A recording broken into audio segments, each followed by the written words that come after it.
Welcome to A Pilgrim's Hearth, a podcast for the mom who needs a short rest in order to feel renewed for the journey. Join me, Kate Wilson, each week as we enjoy something good, true, and beautiful together in the same amount of time that we have to enjoy our coffee while it's still hot. I'm so glad you're here. Welcome back to A Pilgrim's Hearth. I'm glad you're here today. Our days are falling into the fall rhythm, and this year it has included a walk for me each morning. This is the first year that my kids have been at an age that I feel comfortable to leave them in the house while I take a 10-minute morning walk. It isn't a long time, but it's enough to feel the cool air, sometimes the rain even, and to watch as the trees begin to change color. It's been a good way to start my days, a way to slow down and take a few deep breaths, because between you and me, 6 kids sometimes feels overwhelming. It is not uncommon to come to the end of the day and forget if I have eaten, if I have sat down. Have I stopped to notice even one thing intentionally today, or have we just flown from one thing to the next? I'm not complaining about it. This is exactly the way that I want to spend my days, but it is busy, and it is full.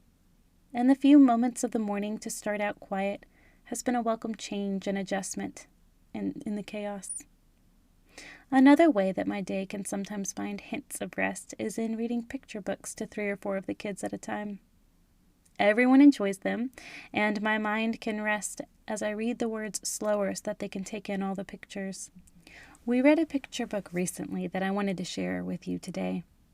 I know it isn't a fairy tale. We'll be back to those in another couple of weeks.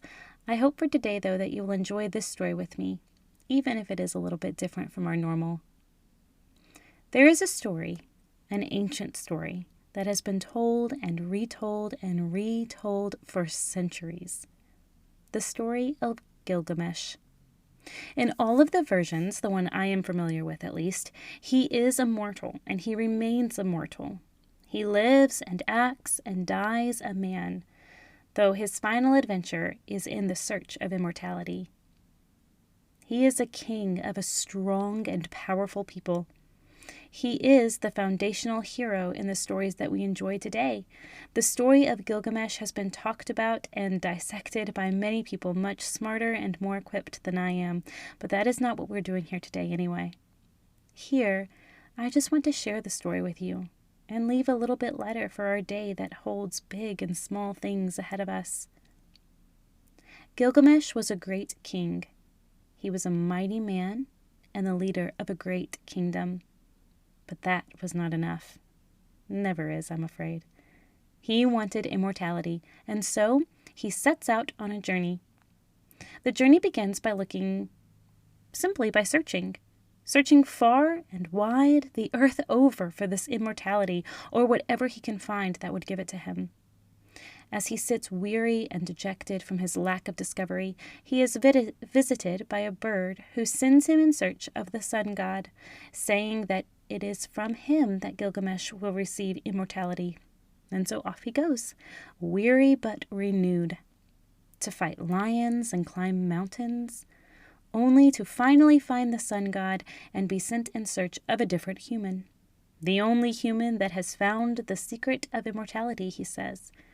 So now, weary but renewed, he sets off across deserts, through waters that are riddled with death, until he finally comes to a man who says that the secret of immortality will be revealed to him if he can stay awake for 7 days and 7 nights, listening to a story. He is too weary. He is no longer renewed, and he sleeps deeply while the man tells him his story. He wakes up discouraged and frustrated with himself to have missed his chance, but the man tells him some good news. If he will go out in search of a single flower, he will gain immortality through its taste. So again, weary, but once more renewed, he sets out across the deadly sea to the bottom of the ocean, and he finds his treasure. Now he is truly weary, and so he finds an island to sleep while he holds his flower tightly in his hand. But a serpent comes and eats the flower while he sleeps, And there goes, in another moment of weariness, his hope for immortality. And yet, a friend comes to him there and asks him to take a journey with him over the seas. They fly on the wings of his friend to see his kingdom, and Gilgamesh is once again renewed in his joy as he understands for the first time that the immortality he seeks is found in his people, his kingdom, his legacy, that it will last through the centuries. So he reigns as a good king until he dies. The story is enough to think on and to mull over in and of itself for today. I don't need to say much, and what wisdom could I add that you are unable to find on your own? But I want to just say this before we leave this hearth. In our days, we face deep waters, long journeys, discouraging news, frustrating failures. We sleep when we mean to be awake, even if that sleep is without our eyes closed, and it's with our fingers scrolling while we tune out the reality around us. And yet, we can begin this day weary, maybe, but renewed surely, because our future is secure, because we do not have to travel great distances and climb high mountains to gain an eternity that matters, because today, in the true God, we can rest even while we work, because we do not have to find importance, legacy, or meaning on our own. He has given it to us. And so we can hear this story and we can leave this hearth a little bit lighter as we are reminded that we have a hero that also faced death, that also went to the darkest depths, that also fought enemies and climbed mountains with a weight on his back we will never have to carry, that also was tired sometimes.